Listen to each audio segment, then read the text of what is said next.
recognized as pound for pound among the best in the world. And repping Omaha, Nebraska, Terence Crawford.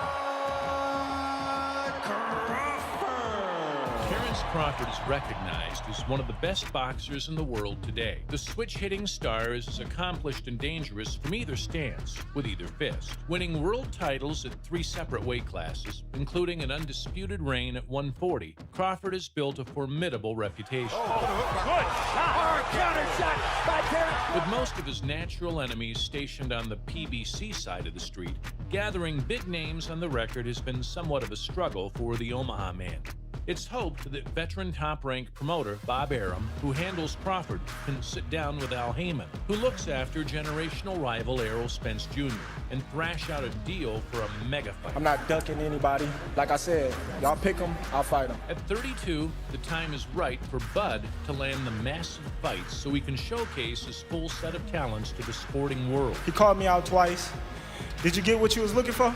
In preparation for his much-awaited return, we take a look back at the speed and power of Terence Crawford.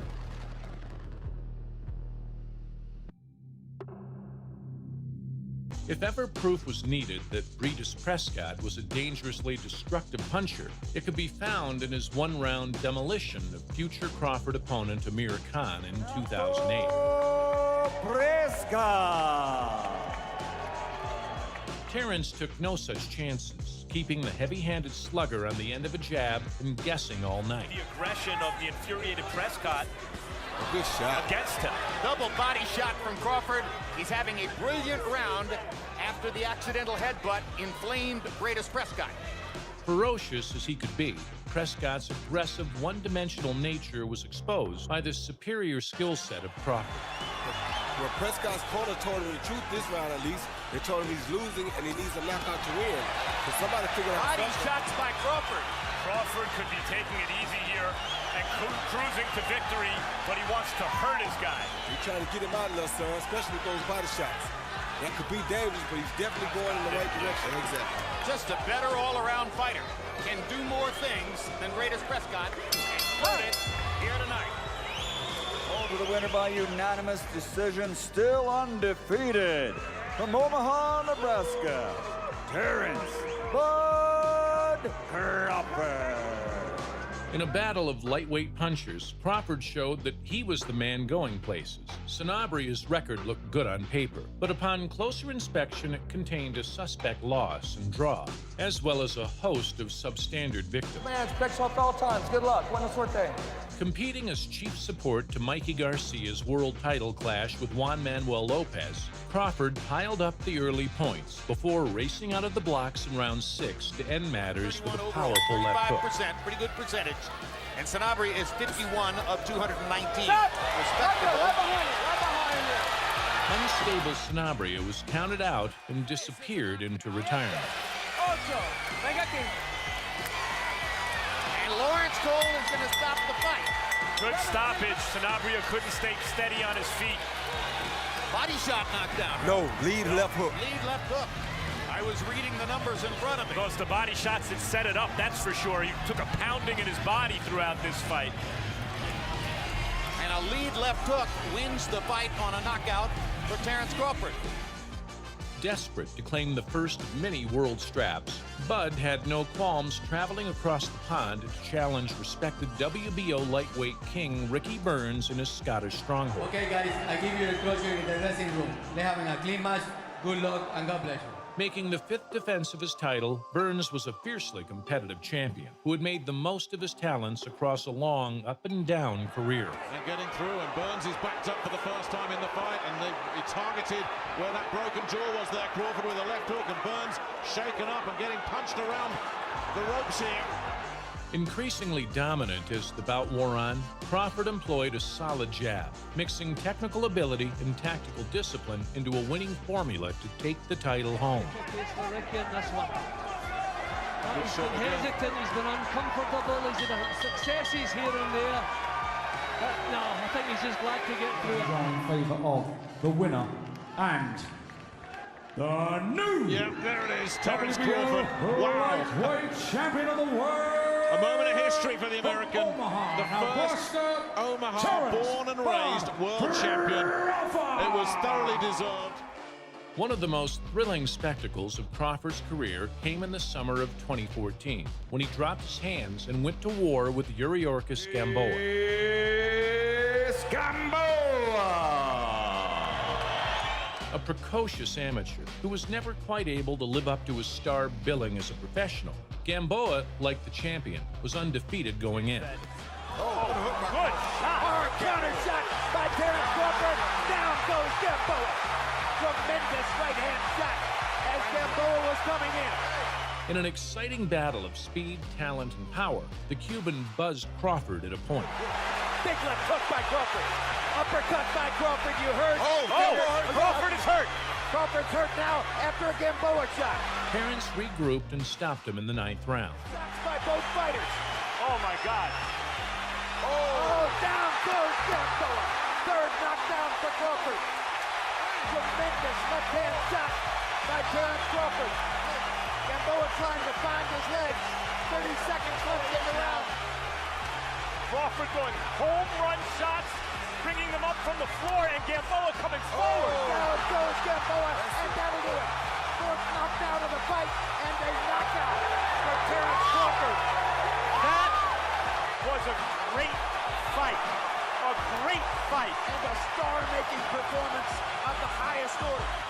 Vying to become a two-weight champion, Terence Crawford's vacant WBO super lightweight victory over Tomas Dolorme showed his potential to move up and be a force in higher weight class. Puños aquí van a estar bien. Buena suerte a los dos. Good luck. Both of you. Let's do it. With the physical frame to match his talent, Crawford was made to work early on, and the cards were extremely tight when the Omaha man upped the pace in round 6. Terence Crawford in terms of punches landed. And that might be the only one that matters so far. Exactly. That's what I was trying to tell you. He's right about to about round 6, and you see what happened in round 6. Once a decent prospect himself, Puerto Rican resident Dolorme was floored 3 times and stopped. This is what you want to see in a good champion. He's not just strictly headhunting when he has to get hurt. He's going to the head and the body. It's pretty clear through those first 5 rounds, Crawford studied up and now knows every single thing he has to do. And he did it. That is a sensational 6th round knockout for Terence Crawford. Making the first defense of his newly acquired 140-pound strap, Terence Crawford was presented with Canada's Deary Jean. Big man commands at all times, above all, protect yourselves at all times. Let's go. The challenger's only previous loss had come in a world title tilt against Lamont Peterson, and he had proven himself to be a capable operator at fringe world level. Which makes it much more dangerous. Hard right hand by Crawford. Down goes Jean. First knockdown of the fight comes in the first round. Headlining in front of a fervent hometown crowd, Crawford showed the exact gap in levels on display. That punch momentarily buckled Jean's knee. He's down again. Dropping Jean on more than one occasion, the champion outboxed his opponent before forcing referee Tony Weeks to intervene in round 10. The bad thing about it is that straight right hand right there will get him countered if he's not careful. Yeah, and he's getting caught with a right hook, caught with a left hand, and Tony Weeks is going to stop it. good stoppage by Tony Weeks. Save him from himself. What a week at the summit of the sport. Chocolatito TKO 8, GGG TKO 9, Terence Crawford TKO 10. Tough lightweight Henry Hank Lundy was never an easy night's work for any top fighter, but the Philadelphia slugger could not quite get over the line himself and snare a major title. Tap it up. Let's go to work. Tap it up. Confident Lundy put the heat straight on Crawford. Opponents have been able to hit Crawford, and that was a hard left hook by Lundy. Once Terence figured out his movements and started hammering the head and body with regularity, Lundy wilted. Lundy let Crawford get a little too close, and you saw that coming. Down goes Hank Lundy on a Crawford left hand. The challenger was dropped and stopped in round 5. Are you all right? Yeah. Look at me. You all right? Come here. Hard left hand. Hard left hand again. Crawford wailing away at Lundy in the corner, and Willis is going to stop it. And just like that, class will tell.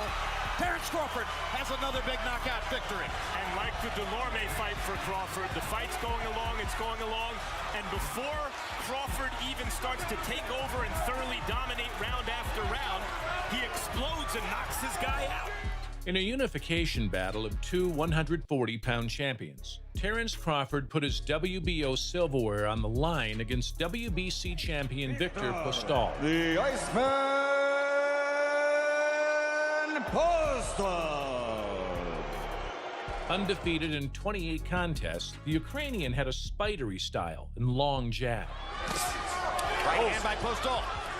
Crawford going in for a body shot and got caught upstairs. Crawford quickly showed who was boss, flooring Postal twice in the fifth and sweeping home on the cards. Hard left hand by Crawford. Postal's in trouble again. Love touched the canvas. Knockdown number 2. That may have helped Postal just then. Yep, it did, because he would have got knocked out had that not happened. Frustrated Postal could not implement his style, as Crawford's immense talent and adaptability won out. Moves and moves. Dancing from side to side. Ultimately humiliating Victor Postal. A brilliant performance from a brilliant fighter. Despite being given little chance of upsetting the odds and upstaging the unified champion, big-punching John Molina Jr. at least possessed enough pop to make it interesting. Obey my commands and protect yourself at all times. Touch gloves, good luck to both of you. Crawford piled on his misery by outboxing the Californian for the entirety of the contest. Anybody else out of here? Oh, good straight left hand by Crawford. How many more rounds you give this one, Rudd? Maybe 2 more at the max, but he's taking too many real vicious shots, and those body shots are making it worse. Yeah, and someone who cares about Molina pretty soon has to consider how much more is worth it.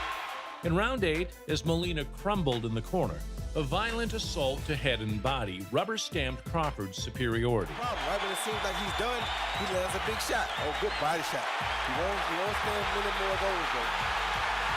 Crowd is in a frenzy. Mark Nelson's going to stop the fight.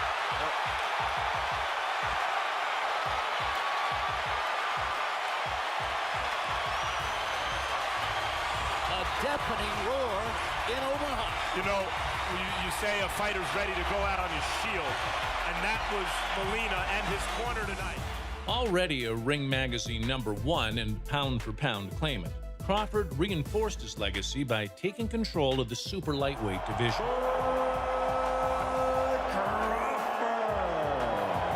Crawford had 2 of the belts. Opponent Julius Ndongo had 2 more. The Namibian had risen from obscurity to claim the WBA and IBF titles. And then on the back end, a right hand to the body, and that's going to be a knockdown score! Crawford showed next-level speed and power to dissect Ndongo's body, forcibly taking his belts and effectively ending his purple patch at the top level. That punches you Crawford 2 different ways. Punch in between them. Another knockdown score with a vicious body shot! Oh my, what a body shot! Bud Crawford is the undefeated, undisputed champion of the world!